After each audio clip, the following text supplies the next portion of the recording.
Ground জিরোয়ে গভর্নরের পর এবার ভোট পর্যবেক্ষকের ভূমিকায় রাজ্যপাল। কাল উত্তরবঙ্গে যাচ্ছেন সিভি আনন্দ বোস, বৈঠক করবেন দুই বিশেষ পর্যবেক্ষকের সঙ্গেও।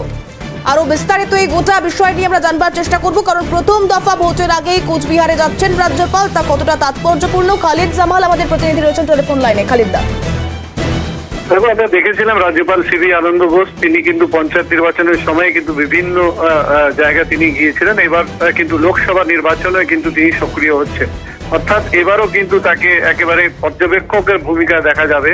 তিনি কিন্তু কোচবিহারে, বিশেষ করে কোচবিহারে যেহেতু প্রশাসনের একটা কড়া নজর রয়েছে, সেক্ষেত্রে কোচবিহারে তিনি যাবেন এবং কোচবিহারের পরিস্থিতি তিনি খুঁটিয়ে দেখবেন।